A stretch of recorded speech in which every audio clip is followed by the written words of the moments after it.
Mi mundo se derrumbó por una sola foto, una que encontré en un segundo teléfono, escondido en el coche de mi esposa, y que lo cambió todo para siempre. Mi esposa, de 28 años, a quien llamaremos Valeria, me engañó. Yo tengo 29 años, y ella lo hizo con mi amigo, también de 29, a quien por comodidad llamaremos Diego. Un poco de contexto. Nos conocimos cuando yo tenía 23 años, en la boda de un amigo en común. Valeria era una buena amiga de la novia, y yo era amigo del novio. Nos sentaron en la misma mesa para que pudiéramos conocernos. Cuando la vi por primera vez, quedé impresionado por su belleza. Y cuando empezamos a hablar, descubrimos que teníamos mucho en común.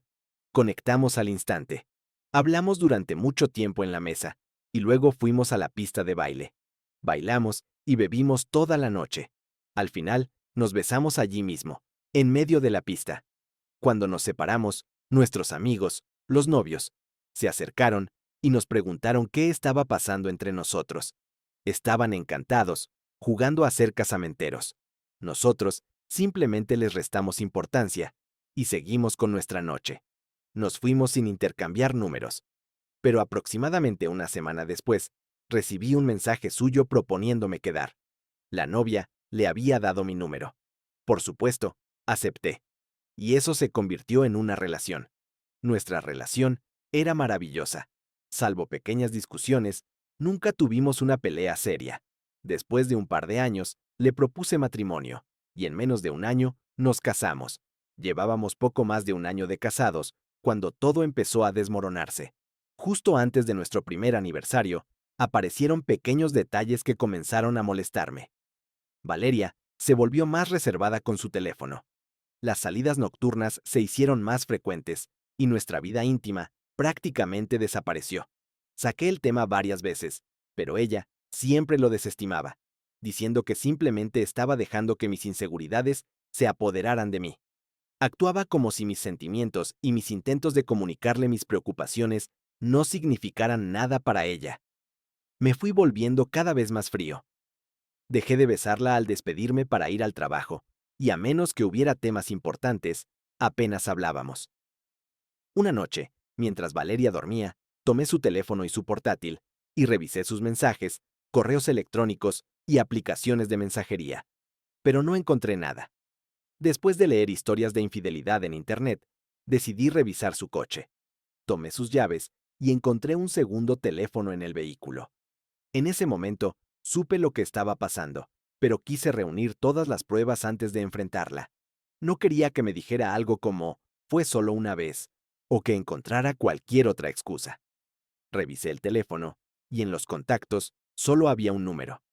Leí todos los mensajes, conecté el teléfono a mi ordenador e imprimí cada conversación, cada mensaje y cada foto. Pasé el resto de la noche investigando perfiles de abogados de divorcio. Después de horas de búsqueda, encontré uno que me gustó. Le envié un correo electrónico, pero era sábado y estaba cerrado. Luego, quise saber quién era su amante. Tomé mi teléfono, introduje el número e iba a llamar, fingiendo ser un empleado de una gran compañía de Internet y cable. Porque, ¿quién no usa sus servicios? Pero en lugar de eso, al buscar el número, mi propio teléfono lo reconoció. Era Diego, mi mejor amigo, mi hermano del alma. El aire se me escapó de los pulmones, como si me hubieran dado un puñetazo en el estómago. No era solo un nombre en una pantalla, era una traición que me apuñaló directamente en el corazón. Exploté, grité y maldije en mi estudio. Mi esposa abrió la puerta para ver qué pasaba, pero al verla, solo pude decirle que se largara. Cerró la puerta y se fue a nuestra habitación. Nunca antes le había gritado. Ni siquiera había levantado la voz. Pasé todo el día en mi estudio, en silencio, hirviendo de rabia, simplemente mirando a la pared. Llamé a uno de mis amigos, el novio de aquella boda donde conocí a Valeria, y le dije que necesitaba un trago. Le pregunté si podía acompañarme. Debió notar algo en mi voz, porque me preguntó si estaba bien. Le dije que no, y que realmente necesitaba beber. Sin decir una palabra más, tomé todas las impresiones y me fui a un bar. Llegué primero. Pedí varios tragos y una cerveza. Estaba terminando el último trago, cuando mi amigo, a quien llamaremos Marcos, llegó y preguntó qué pasaba. Le dije sin rodeos: Valeria me está engañando. Él me expresó su pésame, y luego le pregunté si quería saber con quién. Le dije que era Diego. Se molestó visiblemente, ya que fue él quien me presentó a Diego. Todo lo que pudo decir fue: lo siento, una y otra vez.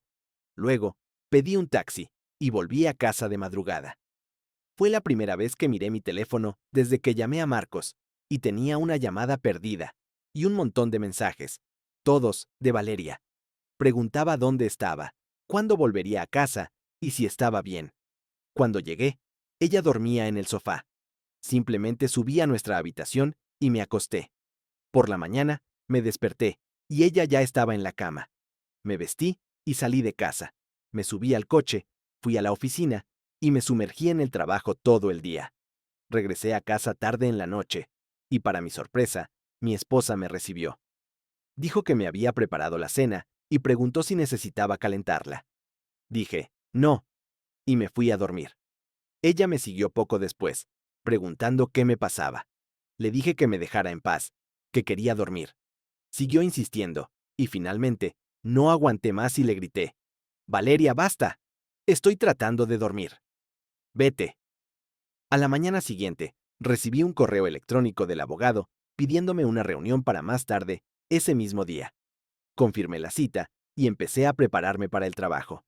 Bajé, y Valeria había preparado el desayuno, intentando de nuevo hablar conmigo. Me serví una pequeña porción, y me senté. Ella comenzó diciendo que me había estado comportando de manera extraña, que había cambiado, y que quería saber la razón.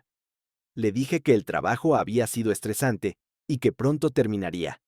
Terminé de comer, y le dije que tenía que irme. Fui a la oficina, y conté los minutos hasta mi reunión con el abogado. Antes de irme, le dije a mi asistente que salía a almorzar con un cliente, ya que Valeria a veces me llamaba al trabajo. La reunión con el abogado fue bien. Le entregué todas las pruebas que había reunido, y el abogado me dijo: lamento que las cosas hayan llegado a esto, pero es bueno que hayas recopilado toda esta información. Me explicó que vivimos en un estado donde es posible el divorcio por culpa, por lo que Valeria no podría reclamar gran parte de mi dinero. Le dije que ni siquiera había pensado en eso, que solo quería divorciarme de ella lo antes posible. Me pidió que le dejara las pruebas, pero preferí que hiciera copias, ya que aún no le había dicho a Valeria que sabía de su infidelidad y no quería escuchar sus excusas. Él estuvo de acuerdo y le encargó a su asistente que hiciera las copias. Le pregunté cuándo le entregarían los papeles y dijo que tomaría unas 2 semanas. Le di las gracias y me fui. Fui a casa para hablar con Valeria. Cuando llegué, no estaba, así que la llamé. No contestó. Volví a llamar, sin respuesta. Entonces le escribí un mensaje: no me importa si ahora mismo estás con Diego. Vuelve a casa. Tenemos que hablar. Como por arte de magia, me devolvió la llamada menos de un minuto después, preguntando de qué estaba hablando. Todo lo que respondí fue: ven a casa ahora. Llegó unos 15 minutos después, y le dije: vaya, qué rápido. 15 minutos. Es más o menos la misma distancia que hay de aquí a casa de Diego, ¿no? Me miró atónita. Le di un minuto para que recompusiera sus pensamientos, pero se quedó allí, mirándome. Entonces le pregunté: ¿y bien? ¿No tienes nada que decir? Intentó negarlo todo y enredarme con mentiras. La dejé continuar. Se fue calentando y comenzó a insultarme. Entonces, golpeé la mesa con el puño para que se callara y saqué las pruebas. Primero se las mostré como un montón de papeles y le dije: mira esta montaña de pruebas que he reunido sobre ti. Luego comencé a mostrarle cada impresión, una por una. Empezó a llorar y a pedirme que parara. Intentó disculparse y decir que me amaba. Le dije: cariño, ¿dónde está toda esa energía que tenías hace un minuto? Estabas tan segura de ti misma, humillándome e insultándome. Intentó abrazarme y decirme cuánto lo sentía. Puse mi mano en alto y le dije: no me toques. Me propuso ir a la habitación y hacer lo que yo quisiera. La miré directamente a los ojos y le dije: cariño, nunca volveré a tocarte. ¿Quieres saber quién más tiene estas fotos y mensajes? Mi abogado. Voy a solicitar el divorcio. Ahora toma una bolsa, recoge tus cosas y lárgate de mi casa. Eso fue hace 3 días, y desde entonces no he sabido nada de ella. Me pregunto, para la gente que ha pasado por algo similar, ¿qué puedo esperar a continuación? Actualización 1. Después de publicar la primera parte, me dieron muchos consejos, y seguí la mayoría de ellos. Esta mañana, decidí poner un poco de orden en mi vida. Programé una cita con el médico en 2 días para hacerme pruebas de enfermedades de transmisión sexual. Luego, decidí contar lo que estaba pasando a las personas cercanas a mí, mi padre y algunos amigos. Todos me apoyaron mucho, me dieron consejos y me preguntaron si necesitaba ayuda. Pero como tengo todo bajo control, me negué. Luego, me puse en contacto con la familia de Valeria. Le envié un mensaje a sus padres, agradeciéndoles por haberme acogido en su familia y expresando mi gratitud por todo lo que habían hecho por mí. Les expliqué que Valeria y yo nos estábamos divorciando, y les dije que los extrañaría. Esto no es del todo cierto. Sus padres, aunque buenas personas, son bastante agobiantes, así que me alegro de no tener que lidiar más con ellos. Añadí que si tenían alguna pregunta, podían hacérmela sin problemas. No hubo respuesta durante un buen rato, así que pasé a la hermana de Valeria. Esto fue difícil, porque ella y yo éramos buenos amigos, y sabía que esta situación arruinaría nuestra relación. Le escribí: Hola, siento escribirte esto, pero Valeria y yo vamos a divorciarnos, y quería que lo supieras. Gracias por haberme aceptado como un hermano desde el primer día. Si alguna vez necesitas algo, aquí estaré. Justo cuando envié ese mensaje, sus padres respondieron. Así fue nuestra conversación. Ellos: sentimos mucho oír eso. ¿Qué ha pasado? ¿Por qué Valeria no nos ha dicho nada? Yo: Valeria me ha estado engañando durante al menos un año. Creo que empezó incluso antes de nuestra boda. No sé por qué no os lo ha dicho. Creo que deberíais llamarla. Se fue de casa, y pensé que se había ido con vosotros. Ellos: no, no hemos sabido nada de ella. La llamaremos. Gracias por decírnoslo. ¿Estás seguro de que tenía una aventura? Yo: totalmente seguro. Encontré sus conversaciones. Ellos: lo sentimos mucho. Es una lástima que haya actuado así. Intentaremos contactar con ella. Después de hablar con su familia, pasé a la prometida de Diego. No recuerdo si lo he mencionado antes, pero Diego está comprometido. Pensé que sería complicado, que Valeria y Diego habrían elaborado algún plan maestro. Pero o Valeria no le dijo que yo lo sabía todo, o simplemente son idiotas. Le envié un mensaje a media tarde, preguntándole si podíamos vernos para tomar un café. Respondió casi al instante, aceptando y proponiendo una cafetería de moda frente a su trabajo, media hora después. Llegué allí. Fui el primero, pedí un café y me senté a esperar. Ella llegó unos minutos después, pidió su bebida y se sentó conmigo. Le dije que no había una manera fácil de decir lo que iba a decir, así que simplemente lo soltaría. Diego te está engañando con mi esposa. Llevan más de un año. Ella, por supuesto, se quedó en shock. Luego le dije que me había enterado hacía solo unos días. Sé que debería habértelo dicho antes, pero necesitaba iniciar el proceso de divorcio y lidiar con mi propia autocompasión. Le expliqué. Me preguntó cómo lo había descubierto, y le conté todo. Le ofrecí mostrarle las pruebas que había reunido, y saqué la carpeta. Revisó los mensajes y las fotos, y empezó a llorar en silencio. Le dije que podía quedarse con la carpeta, que había hecho copias adicionales para que las usara para hablar con Diego o para cualquier otro propósito. Me dio las gracias, tomó la carpeta y se fue. Si la veía completamente devastada. Sé que todos me dijeron que me mantuviera sobrio, que mantuviera la calma y todo eso, pero el mundo se me vino encima. Voy a pasar esta semana en el patio, bebiendo, fumando y escuchando música a todo volumen. Después de esta semana, dejaré de autocompadecerme y volveré a mi rutina habitual. En una nota más positiva, ya he empaquetado la mayor parte de las cosas de Valeria, ropa, joyas, etc. También he guardado en una caja nuestro álbum de bodas y todas las fotos en las que aparece ella. Cuando venga a por sus cosas, no quiero que se quede aquí más tiempo del necesario. Y antes de que preguntéis, no he dañado su ropa. Aparte de algunos marcos de fotos, No se ha roto nada. Por ahora, no hay mucho más que contar. Él informó a todos los que debían saberlo. La cita con el médico está programada. Mi abogado está trabajando duro. Y el 90% de las cosas de la infiel ya están en cajas. Realmente no sé qué más debería hacer. Si ella no intenta nada raro, este podría ser el divorcio más tranquilo de la historia. Gracias por leer. Cualquier consejo es bienvenido. Actualización 2. Desde la última actualización, he estado disfrutando de mi autocompasión. Beber, beber y más beber. Creo que este es mi primer momento semi-sobrio, desde que me enteré de todo. Y la verdad, es difícil describir cómo me siento. En la última actualización, os conté que había informado a todos los que necesitaban saberlo, y la única que no había respondido era la hermana de Valeria, Lucía, con quien yo era muy cercano. La noche que escribí la actualización, continué mi borrachera después de publicarla, y me quedé dormido en el patio, rodeado de una botella y varias latas de cerveza. Me despertó el olor a desayuno recién hecho.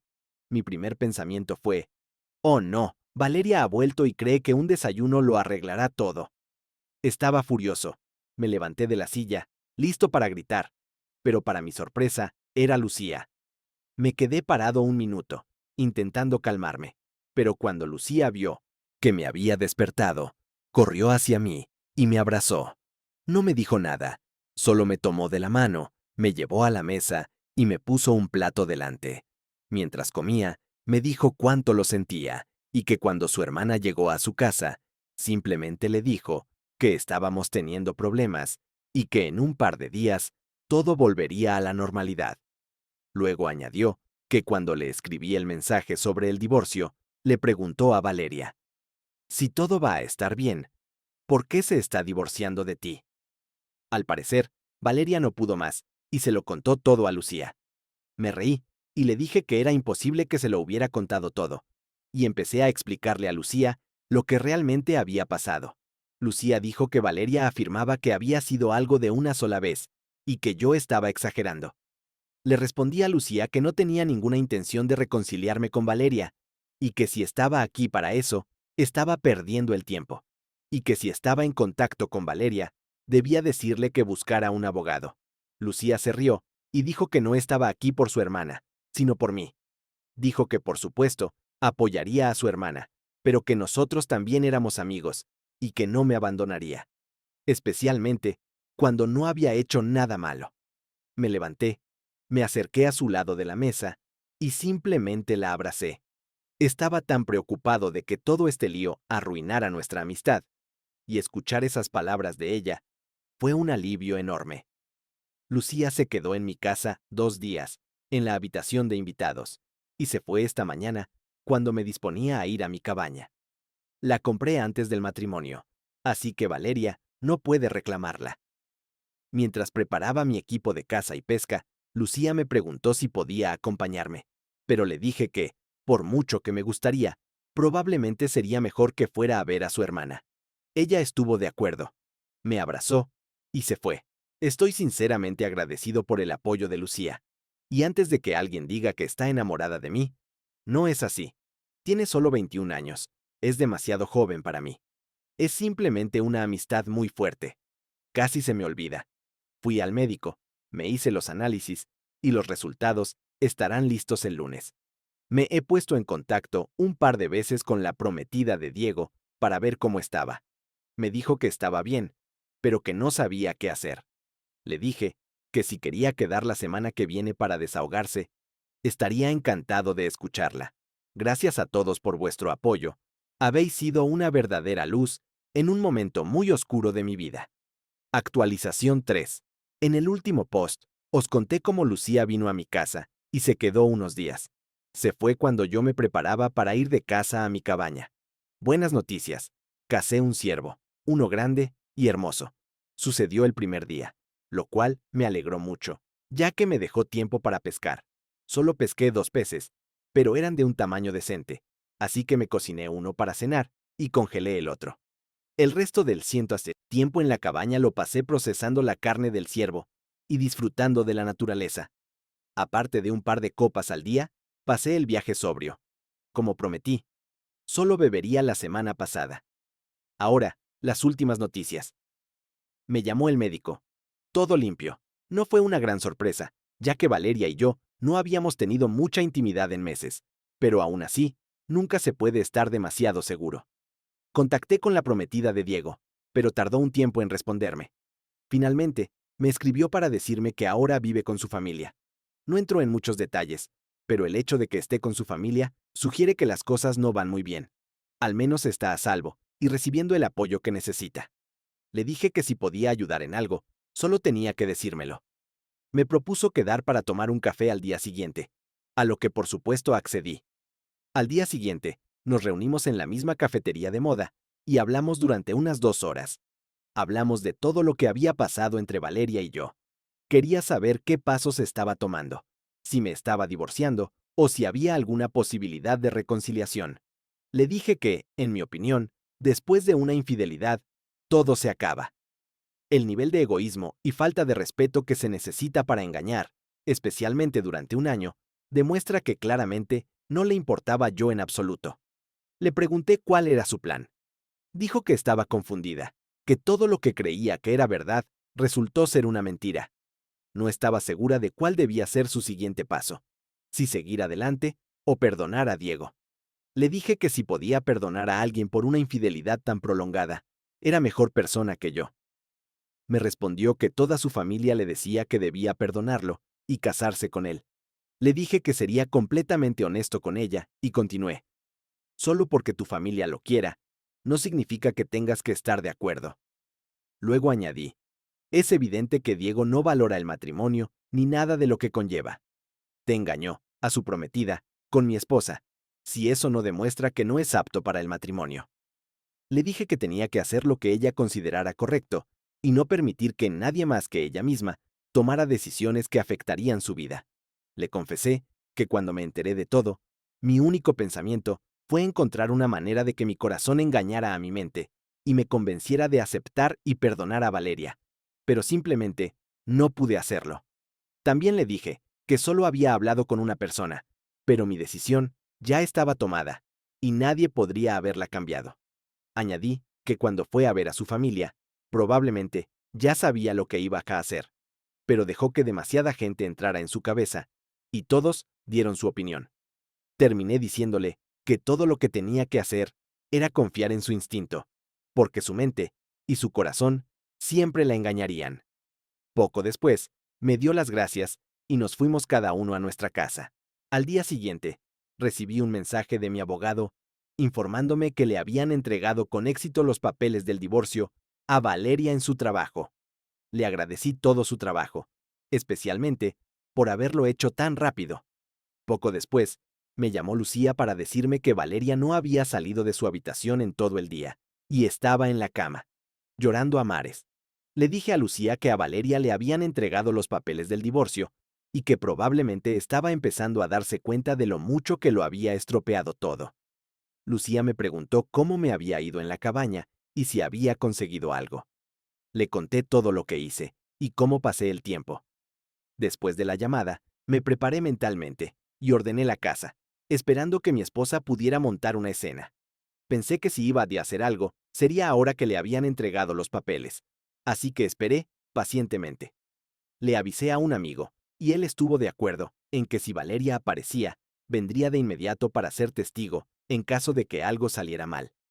Ahora mismo estoy escribiendo esto, esperando que el huracán Valeria pueda caer sobre mi casa. Si eso ocurre, o cuando ocurra, escribiré la siguiente actualización. Gracias a todos por vuestra atención. Actualización 4. Aproximadamente una hora después de publicar el último post, esperaba que Valeria apareciera en casa y montara un escándalo. No tenía ninguna razón real para creer que haría algo, pero considerando todo lo que había pasado, me di cuenta de que nunca había conocido realmente a esa mujer. Revisé todas las cámaras que tengo instaladas y me aseguré de que funcionaran correctamente, tanto dentro como fuera de la casa. Llamé a mi amigo, le dije que a Valeria le habían entregado los papeles hoy, y que si aparecía, necesitaba que viniera lo antes posible. No iba a ir a la cárcel por culpa de esa mujer.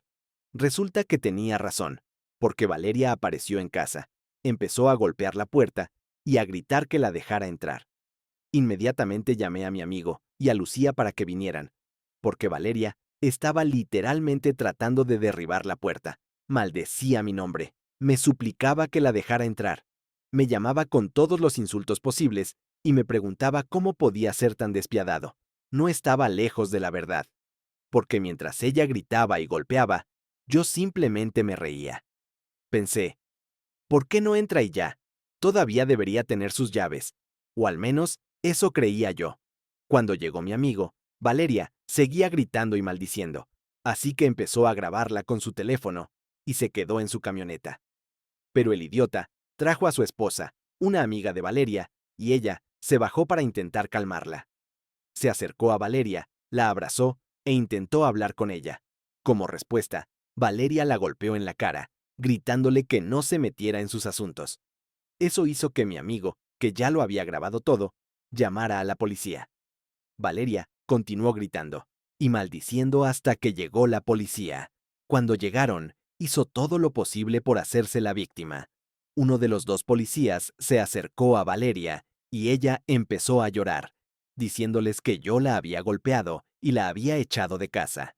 Mi amigo y su esposa le contaron al otro policía que cuando llegaron, Valeria ya estaba gritando y golpeando la puerta, por lo que no podían confirmar si yo realmente había hecho lo que Valeria afirmaba.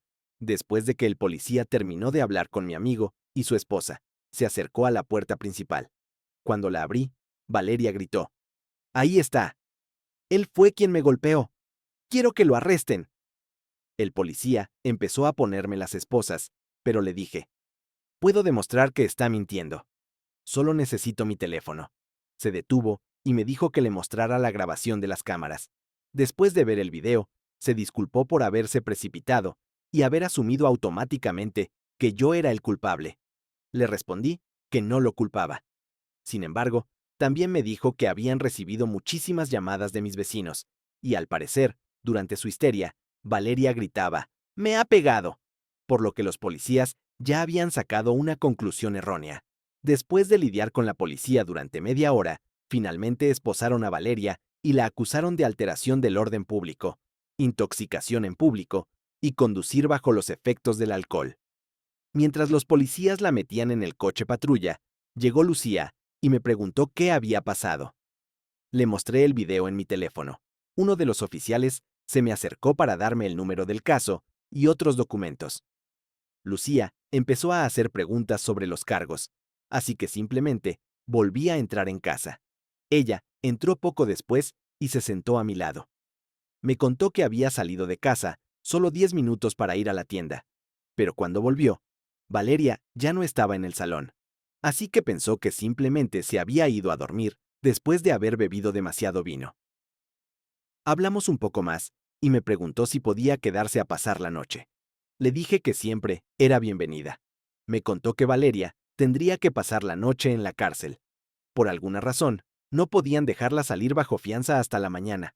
Lucía me dijo que, cuando yo volví a la casa, llamó a sus padres para contarles lo que había pasado y preguntar si podían sacar a Valeria bajo fianza, ya que Lucía no tenía tanto dinero. Nos tomamos una cerveza y poco después nos fuimos cada uno a nuestra habitación. Por la mañana, cuando me desperté, Lucía ya se había ido a encontrarse con sus padres. No he sabido nada ni de Valeria, ni de Lucía, ni de sus padres, pero imagino que la conversación que tuvieron no fue nada agradable. Actualización 5. No he sabido nada de Valeria desde aquella noche, pero mi abogado recibió un mensaje de su abogado, notificando que la representaría. Por fin, podemos empezar el proceso de divorcio. También contacté a la ex prometida de Diego para saber si tenía alguna novedad. Intercambiamos mensajes y me contó que lo había echado de su casa y le había pedido a su padre y a su hermano que recogieran todas sus cosas y se las llevaran a su casa. Dijo que su padre y su hermano querían darle una paliza, pero les pidió que no lo hicieran, ya que solo quería dejar todo atrás y seguir adelante. Me agradeció por interesarme por ella y dijo que su familia y amigos también la estaban apoyando. El viernes, justo después del trabajo, me fui a casa. Mi plan era ir a mi cabaña durante el fin de semana. Cuando llegué, Lucía ya estaba en la entrada de mi casa. quería recoger las cosas de su hermana y trajo una lista de lo que mi esposa esperaba recibir. Revisé la lista y todo, excepto una cosa, ya estaba empaquetado en cajas en el garaje. Le dije que no iba a transportar ni tocar nada de eso. No iba a asumir la responsabilidad si Valeria decidía afirmar que yo había dañado algo. Le dije que pagaría una empresa de mudanzas para que vinieran, empaquetaran y se llevaran todas sus cosas, porque en ese momento me iba a mi cabaña y no quería lidiar con esa basura. Dijo que sería genial y me deseó un buen viaje. Tomó una caja con ropa de Valeria y la puso en su coche. Luego se giró hacia mí y me preguntó si esta vez podía ir conmigo. Le dije que por supuesto, que por qué no iba a casa, dejaba la caja y preparaba una bolsa para ella. Para cuando pasé por la tienda y cargué mi camioneta, Lucía ya había llegado. Cerré la casa y me fui a la cabaña con ella. El fin de semana fue genial. La última vez que estuve allí, me di cuenta de lo valioso que es ese rincón. Vistas impresionantes, total privacidad y sin tener que tratar con gente. Es un lugar donde realmente puedes respirar hondo y relajarte. El lunes llamé a la empresa de mudanzas y hoy, martes, 3 hombres en un gran camión llegaron y empezaron a cargar las cosas. Revisé cada caja, grabé en video cómo la cerraban y la cargaban. También fotografié todos los muebles y grabé el proceso de carga. Agradecí a los trabajadores su paciencia y le di a cada uno una buena propina. Luego envié todas las grabaciones y fotos a mi abogado. La casa se siente vacía, pero también limpia, sin sus cosas. Cuando empecé el divorcio, mi abogado me dijo que no me deshiciera de nada que pudiera considerarse un bien común. Por eso, envié la mayoría de los muebles a un almacén. Desde que Valeria se fue, duermo en la habitación de invitados. No pienso quedarme en esta casa, incluso si me la quedo después del divorcio. Tiene demasiados malos recuerdos. Actualización 6. Valeria exigía que le pagara una suma importante de dinero, o de lo contrario, me demandaría. Mi abogado le envió a su abogado todos los videos y fotos, preguntándole en qué caja exactamente se encontraban los objetos dañados que ella reclamaba. Me dijo que todo esto solo le demostraría al juez lo desequilibrada que está ella. Y aunque pueda ser un dolor de cabeza ahora, en el juicio será una prueba perfecta. Creo que su abogado no esperaba que yo fuera tan meticuloso y que fotografiara y documentara todo. Cuando me enteré de la infidelidad de mi esposa, por alguna razón me sentí atraído a leer historias de terror sobre cómo los excónyuges se trataban entre sí, y decidí firmemente que no me convertiría en otra de esas historias. Me preparé para prácticamente cualquier resultado y cualquier acusación que ella pudiera presentar. Ahora mismo, no descarto nada. Valeria me llama cada 2 días, pero nunca contesto. Si deja un mensaje de voz, ni siquiera lo escucho. Simplemente se lo envío a mi abogado. Cada vez que le envío algo a mi abogado, me dice, eres el sueño de cualquier abogado. Escuchas todo lo que digo. Reuniste una montaña de pruebas por tu cuenta. Nunca he tenido un cliente tan bien preparado. No exageraba cuando lo decía, pero esas palabras me hacían sonreír cada vez. Recibir la confirmación de que estoy haciendo todo correctamente alivia un poco toda esta situación. Hace unas 2 o 3 semanas, mi abogado dijo que teníamos suficientes pruebas para hundirla antes del juicio, e incluso si no funcionaba, se vería bien que intentáramos llegar a un acuerdo. Fijamos una fecha para una reunión la semana pasada en el despacho del abogado. Antes de la reunión, me dijo, diga lo que diga Valeria, no reacciones. Todo lo que hagamos se grabará y podrá ser leído por el juez si el caso llega a juicio. Llegamos temprano por la mañana y entramos en el despacho. Para mi sorpresa, Valeria ya estaba esperando allí con su abogado. Entramos y los abogados empezaron a saludarse. Valeria y yo nos sentamos en silencio, esperando a ver qué pasaba. El abogado de Valeria empezó preguntando qué estábamos dispuestos a ofrecer. Mi abogado sonrió y dijo, con la montaña de pruebas de su infidelidad y su comportamiento inapropiado posterior, lo único que estamos dispuestos a ofrecer es la mitad de las ganancias de la venta de la casa y la mitad de los ahorros en la cuenta. Esto es más de lo que cualquier juez le concedería. Básicamente, saldrá de este matrimonio con lo mismo que trajo. Luego miró directamente a Valeria y dijo, si decide ir a juicio, presentaré cada mensaje y la obligaré a leerlos en voz alta. Luego mostraré cada foto a todos en la sala del tribunal y la haré describir en detalle lo que está haciendo en cada una. Después, mencionaré sus recientes acusaciones y mostraré el video. Valeria empezó a llorar. Me miró y me preguntó si había algo que pudiera hacer para arreglar las cosas. Le dije, me engañaste incluso antes de nuestra boda. Todo lo que puedo probar son unas pocas semanas antes, pero sospecho que duró mucho más. No hay nada que puedas hacer para que olvide o perdone lo que hiciste. Firma los papeles. Es más de lo que mereces. Y quiero terminar con esta farsa que has montado. Lloró durante 15 minutos, después de lo cual tuvo que disculparse e ir al baño. Cuando volvió, todavía estaba llorando, pero firmó los documentos y se fue poco después. Así que, en aproximadamente un mes, todo será oficial, y solo me quedará vender la casa. No creo que pueda pasar nada más, pero si sucede, os lo haré saber. Sin embargo, es probable que este sea mi último post. Y así fue como terminó todo. Antes de seguir, quiero saber algo, y necesito que sean brutalmente honestos en los comentarios. ¿Fui demasiado lejos con mi venganza, o ella y mi amigo merecían cada segundo de esa humillación? Mientras lo piensan, gracias por acompañarnos. No olviden suscribirse a Relatos del Caminante y mirar nuestro video anterior. Hasta la próxima.